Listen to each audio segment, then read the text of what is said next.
மாநில கல்விக் கொள்கையில் நடப்பு கல்வியாண்டு முதலே 11ஆம் வகுப்பு பொதுத் தேர்வு ரத்து செய்யப்படுவதாக தெரிவிக்கப்பட்டிருக்கிறது. இது தொடர்பாக பள்ளி கல்வித்துறை அமைச்சர் அன்பில் மகேஷ் பொய்யாமொழி பேசுகிறார். பார்க்கலாம். நான் அடிச்ச மணி கடவுளுக்கு கேட்டு சொல்லியோ கவர்மெண்ட்டுக்கு கேட்டுருச்சு. அடி சாம்பார் அப்பாயின்மெண்ட் ஆர்டர். துணி ஏங்கிட்ட இருக்கு, மணியை நீ வச்சு. 10, 12ஆம் வகுப்புகளுக்கு மட்டும்தான் பொதுத் தேர்வு.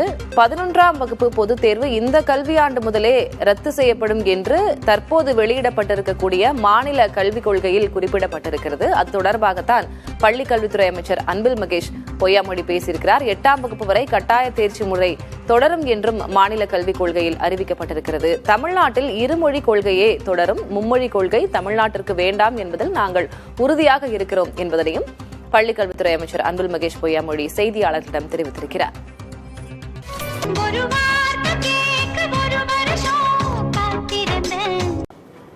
மாநில கல்விக் கொள்கையை வெளியிட்ட பின்னர் பேட்டியளித்த அன்பில் மகேஷ் பொய்யாமொழி அந்த மாநில கல்வி திட்டத்தில் உள்ள முக்கிய அம்சங்களை கூறியிருக்கிறார். அதன்படி மிகவும் முக்கியமாக 1ஆம் வகுப்பு முதல் 8ஆம் வகுப்பு வரையிலான அந்த ஆல் பாஸ் தொடரும் என்று அறிவித்திருக்கிறார். வெறும் பிளஸ் ஒன் படிப்புக்கான பொதுத் தேர்வு நடப்பு கல்வியாண்டிலேயே ரத்து செய்யப்படுகிறது என்ற அறிவிப்பையும் அவர் வெளியிட்டிருக்கிறார். இதனால் அன்பில் மகேஷ் பொய்யாமொழி இன்று மாநில கல்விக் கொள்கை அறிமுகப்படுத்தப்பட்ட பின்னர் அதில் உள்ள முக்கிய அம்சங்களை விளக்கி பேட்டியளிக்கும் போது தமிழகத்தில் 1ஆம் வகுப்பு முதல் 8ஆம் வகுப்பு வரை ஆல் பாஸ் தொடரும் என்று அறிவித்திருக்கிறார். இது ஏற்கனவே நடைமுறையில் உள்ளது, அது மீண்டும் அமலுக்கு வருகிறது என்றும் மாநில கல்விக் கொள்கை திட்டத்தில் பல்வேறு தரப்பினரின் கருத்துக்களை கேட்டு நடப்பு கல்வியாண்டு முதலே இந்த முடிவு எடுக்கப்படுகிறது என்று அன்பில் மகேஷ் பொய்யாமொழி அறிவித்திருக்கிறார்.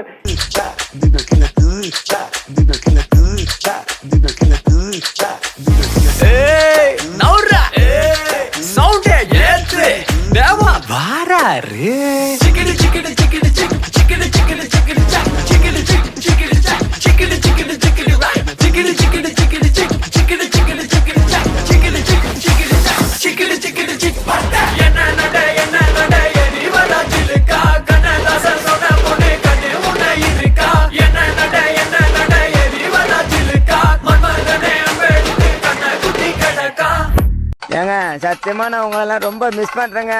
என்னோட ஃபாலோவர்ஸ் எல்லாம் ரொம்ப லவ் பண்றேன். நானு கடைசியில என் கூட துணையா இருங்கப்பா. டீச்சை வீட்டு மாத்திரா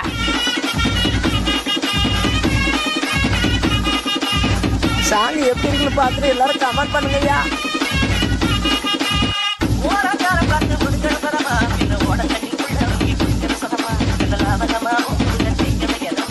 மொக்க